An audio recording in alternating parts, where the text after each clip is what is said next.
En 2006, il y a eu un document qui a été fait par Jean Rompré et Henri-Paul Thibault, 2 membres du comité de suivi, qui ont documenté l'histoire de la maison. Mais par contre, au niveau de l'état du bâtiment, c'était pas très élaboré au niveau du diagnostic. C'est sûr que nous, on a travaillé vraiment à décrire le plus possible qu'est-ce qu'il faudrait faire pour restaurer la maison. Le défi de la maison de Rouyn, c'est que c'est une maison de 1730 et beaucoup de gens dans le domaine, tout le monde sait que c'est une maison qui a très peu évolué. On a réussi à conserver un mur intérieur intact avec les différentes couches de tapisserie et de crépi. Et l'avantage, c'est que c'est une maison qui a cessé d'évoluer au début des années 1900.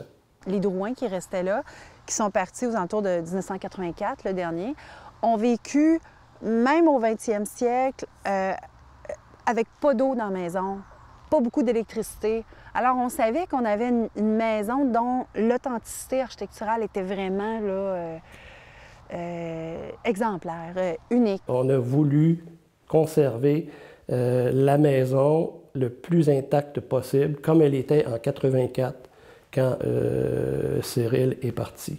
On dit, Michel, tu as l'occasion de restaurer la maison de Rouyn qui, après 300 ans, n'a presque pas eu de modification. On te lègue pour un moment cette maison-là, on veut que tu la restaures, puis on veut que tu la préserves. C'est formidable. Du moment où on nous donne ce projet-là, ce n'est pas de la restaurer qui est difficile, c'est de se documenter puis de la comprendre. On n'avait pas de plan à l'époque, on construisait instinctivement beaucoup sur un modèle qu'on avait apporté de l'Europe. Ça nous vient vraiment de la France, de nos ancêtres, qui construisaient de cette façon-là. Et la maison, comme elle a peu évolué dans le temps, on n'y a pas rajouté des galeries, on n'a pas changé ses toitures, on y a mis une petite lucarne, c'est tout. On est capable de reconnaître ce type de bâtiment-là. Et ça, évidemment, on veut le préserver.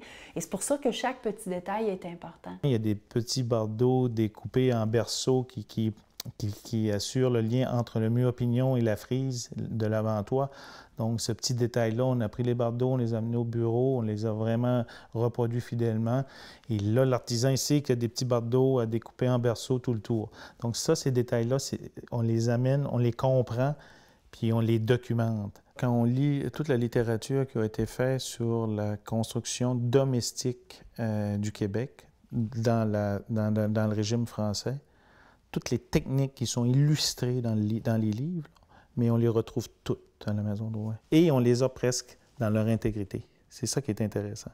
Parce que plus on modifie une maison, plus on change des éléments, plus elle perd sa valeur. Cette maison-là, il faut la traiter au bistouri. Le grand défi de la restauration qu'on fait actuellement, c'est de préserver cette intégrité-là, cette authenticité-là. C'est sûr que la maison, elle a des problèmes.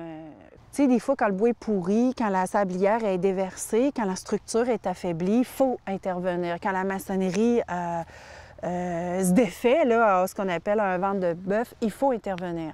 Mais en général, c'est des interventions qui sont moins pires qu'on pensait. Alors, le défi, c'est de faire que la maison de Rouyn, à la fin de nos travaux, soit exactement comme elle était avant, mais sans ces problèmes structurels.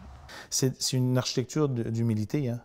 Et aujourd'hui, il y a beaucoup d'architecture de stars et beaucoup d'architectes stars. Donc, faire du travail de restauration, de prendre la maison de Rouyn en 2012, la restaurer en 2013, puis qu'elle va être pareille en 2014.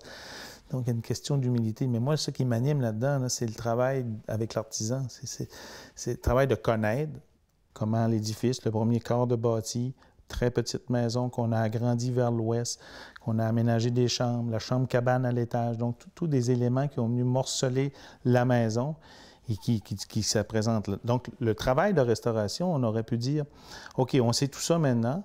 On a des fenêtres à 6 carreaux présentement à la maison de Rouyn. Mais on sait qu'à l'origine du régime français, c'était pas à 6 carreaux. 18, 12, tout dépendant, mais de très petits carreaux. Mais on s'est dit, on va geler la maison telle qu'elle nous est présentée en 2012-2013. Donc, les éléments, les anachronismes qu'on peut retrouver sur le projet, sur la maison, ont été conservés. Donc, on restaure les fenêtres telles qu'elles nous ont été léguées, on les remet, on les restaure, mais on ne les modifie pas. On n'ajoute pas les petits carreaux, on ne remplace pas les portes par de nouvelles portes. On choisit des matériaux qui collent le plus près à la réalité de ce qu'on a présentement. Dans le monde du patrimoine, ce qu'il y a de pire, c'est quand on fait des interventions qui ne sont pas judicieuses, qui ne sont pas justifiées. On ne sait pas pourquoi, ou on s'est pris trop tard, on s'est mal pris. Je pense que dans la Maison Drouin, en tout cas je l'espère, c'était le défi premier de tous les intervenants de faire de ce projet-là un projet exemplaire en préservation du patrimoine, en restauration. Si je suis capable de conserver des éléments en place qui sont déjà là en 2013 sur une fenêtre, ne serait-ce que 60 % de la fenêtre, si elle a déjà 150 ans, cette fenêtre-là, puis je lui donne encore 50 ans, donc je sais que ces éléments-là seront peut-être précieux dans l'instruction de mes enfants, qui seront peut-être architectes ou restaurateurs. Donc, ils pourront voir les méthodes traditionnelles qui avaient été faites, puis on va les perpétuer.